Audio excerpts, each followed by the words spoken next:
दोस्तों, जीवन में जो अच्छा बनने की कोशिश करता है वो अपनी जिंदगी में कोई भी उन खुशियों का भोग कर ही नहीं पाता जो खुशियां वो खुद अपने हाथों से ले सकता था। मतलब कि जिंदगी में जब हम किसी के लिए अच्छा बनने की कोशिश करते हैं तो हम अपनी जिंदगी की सभी खुशियों को दांव पर लगा देते हैं।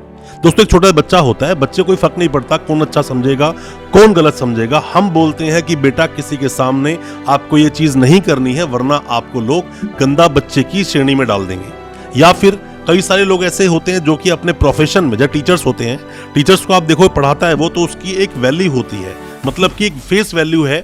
लोग देखकर टीचर को अलग तरह से संज्ञा देते हैं कि वो टीचर ऐसा होगा। वही टीचर चाहता है रात को ड्रिंक करना, चाहता है स्मोक करना, चाहता है पार्टी में जाना, डिस्क में एंजॉय करना, पर नहीं कर पाता। क्यों नहीं कर पाता? अगर मैं जाऊंगा मेरे स्टूडेंट्स देख लेंगे तो क्या कहेंगे। ऐसा ही कुछ होता है नेताओं के साथ में। नेता चाहता तो बहुत कुछ है, नेता चाहता है कि वो भी पार्टियां करे, वो नाइट पार्टीज में जाए, बाहर जाए, वो अपनी फैमिली के साथ जाए या बाहर जाए अपने फ्रेंड्स के साथ जाए, एंजॉय करे लाइफ को, पर कर नहीं पाता। क्यों? क्योंकि उसकी इमेज वही है अच्छे बनने की।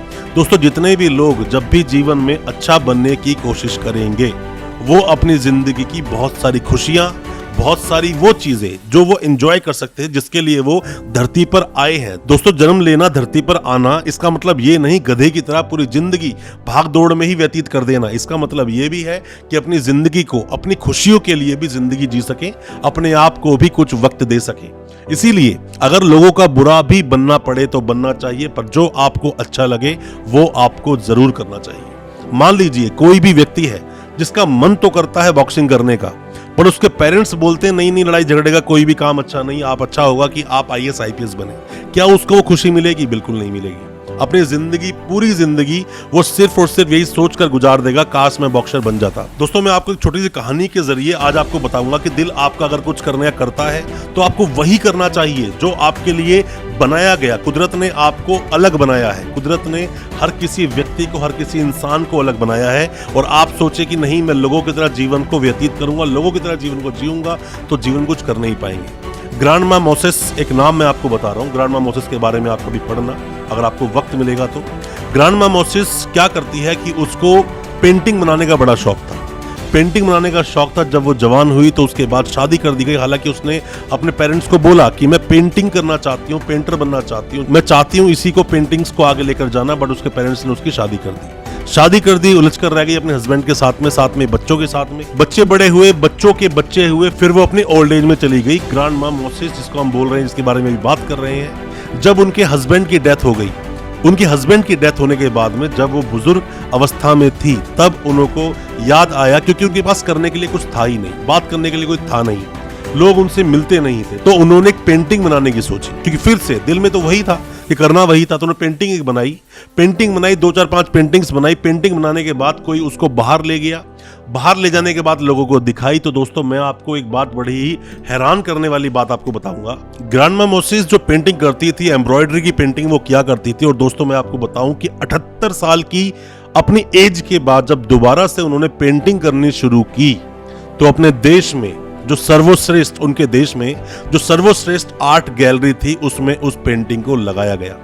और खुद वहां के जो सर्वश्रेष्ठ पेंटर्स थे, पेंटर एसोसिएशन ने भी ये बात कही कि अगर ग्रांडमा मोसेस उसी वक्त से, जब उनकी जवानी की एज थी, उसी वक्त से अगर वो पेंटिंग करती रहती तो आज वो रिचेस्ट पर्सन होती उस कंट्री की।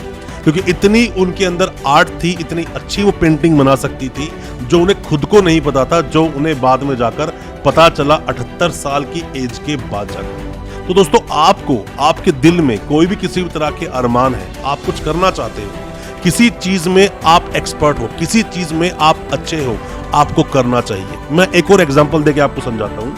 आपने द डार्क नाइट मूवी देखी होगी।